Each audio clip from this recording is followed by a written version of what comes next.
Hello everyone and welcome to my first No Man's Sky base tour with commentary.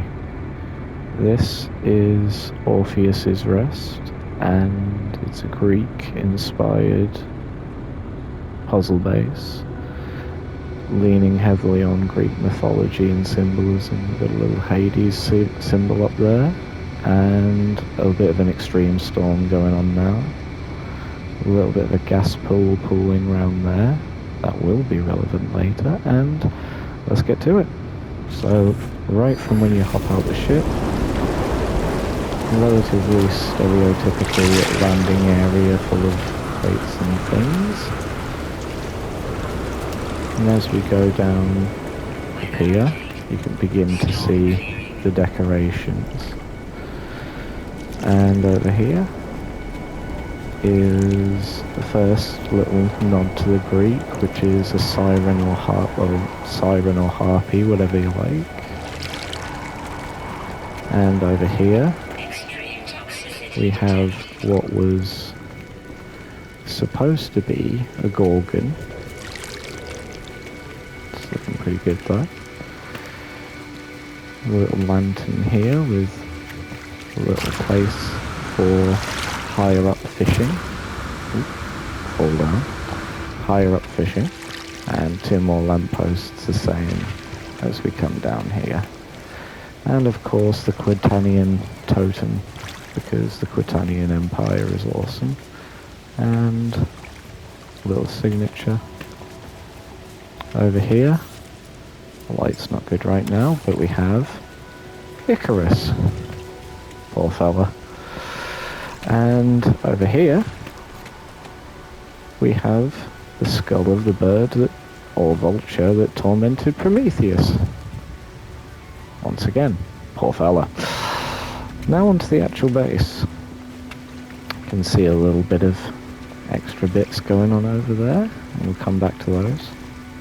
Over there, we've actually got a small little water tower that's growing various herbs, various things. And we'll hop back, careful of that plant, hop back down here to the nice little blackwood floors. Underneath the stairs here we have solar panels and batteries, all that good stuff to power everything. We have the anti-Atlas totems and the watchers.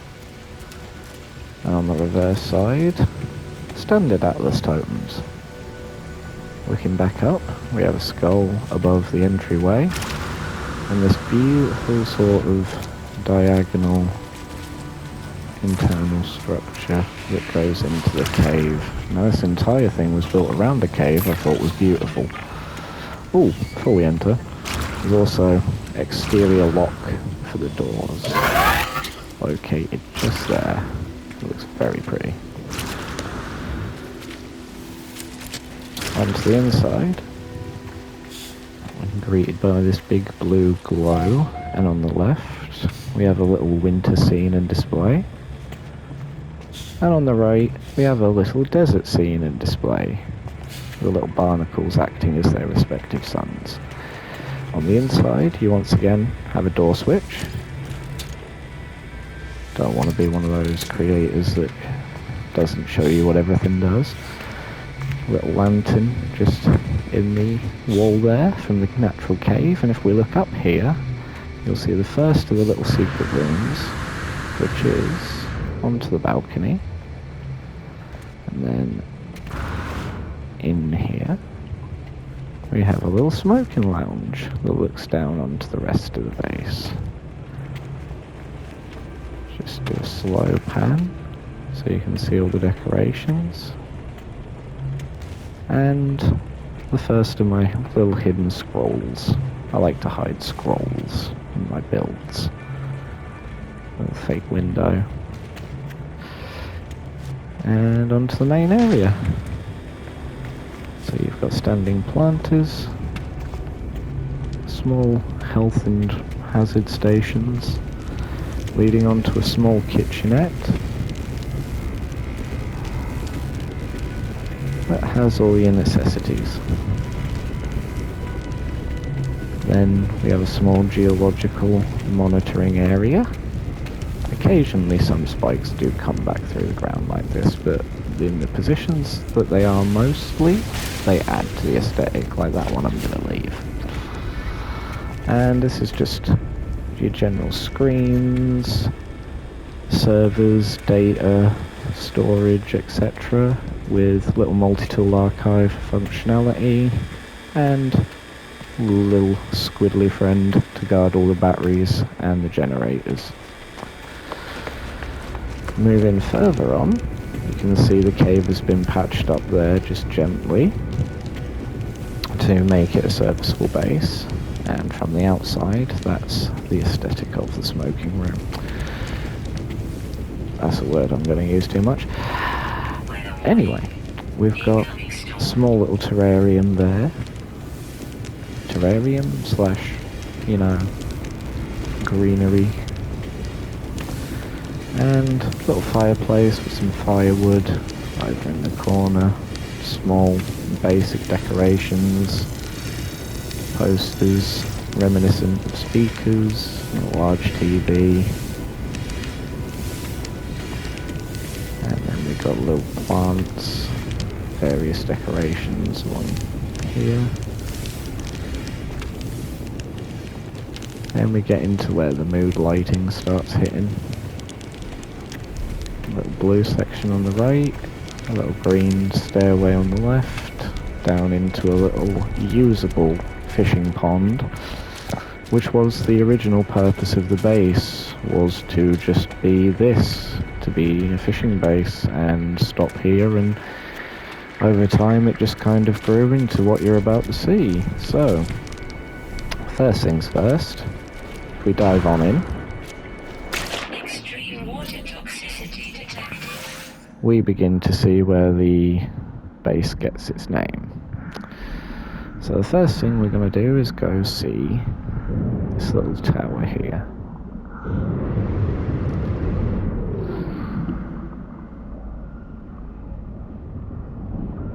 And there's a little entryway with batteries and a backup generator. This one is necessary to power the whole base. The three up there do 3/4, but this pushes it over, and a little bit extra to store as well, if you need manually power that one. On the first floor, you've got a just small, quaint living room to look out and observe various underwater things. Very basically decorated, and a little dual monster station, which is very common through my builds. If we carry on up one floor,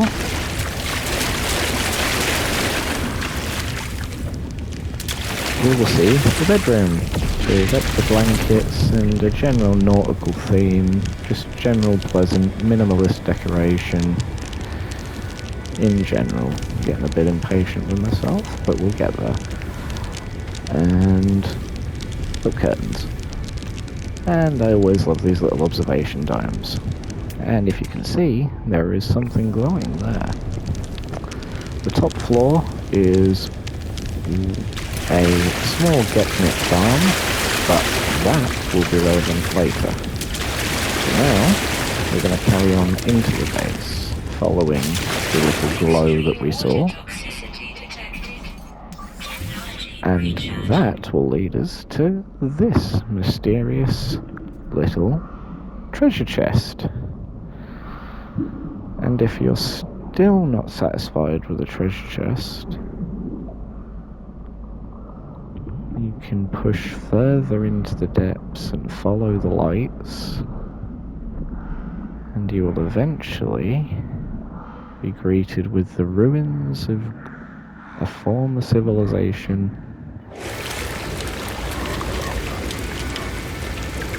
and a ferryman.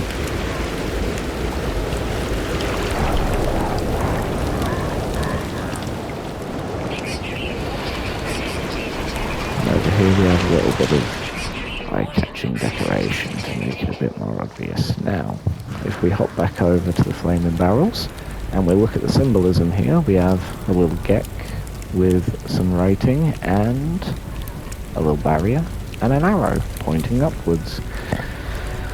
So if we follow this ascent and journey ourselves on Orpheus's climb out of Hades, we will find eventually it will lead here. And over here is a little holographic table with a little map and a couple statues. And we head back to the rope, and if we climb the rope,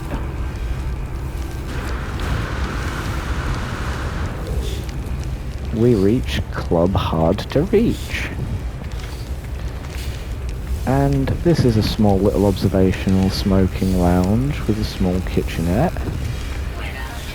various smokable Geknipper varieties, more signatures and screens. Over here we have a few magazines, a little data center for unlimited magazines, and other small details, just like extra pillows on couch or sofa, and small little lighting and posters, small features. And over here we have the galaxy's first espresso station with every coffee recipe known in the universe that grows its own coffee, complete with cups and decanters slash flasks or thermoses, and an under storage multi-tool archive for access to multi-tools on this side of the base. Got some pleasantly decorated little mounts, and on to the second part, which if we venture up here and squeeze our way past these white vines that match the exterior plants, we'll see a little barbecue, and a little outdoor seating area, and a little place where you can get some pink lemonade. Over here, we just hop once and twice, you'll find a secretive scroll and little tea place where you can look out and observe and be under the weather just a little bit. Whereas the view from inside the club is debatably far better of the actual full base and the exterior decorations. As well as it has a handsome view of the lake and the butterfly creatures that occasionally appear. Oh, nearly forgot my little custom umbrellas to shovel and the shovel just shrunk in and placed properly. Completes the look though. I know everyone's out there using these as umbrella stands, so. Now, if we venture further back to the bottom of this hill, not only will we see that sentinel who's ruining my plans, but a little fishing area, complete with ice, fruit, bait, and extra line, as well as a small cooling box for those legendary catches. Making our way back along the coastline, you'll come across a little fishing tent. We hop inside, it is decorated, a little thermos there, flask, classic antenna radio, and list of what to catch. And 2 chairs, obviously, because who wants to fish alone? And over here, we will wander now back to the front, and we'll go the alternative direction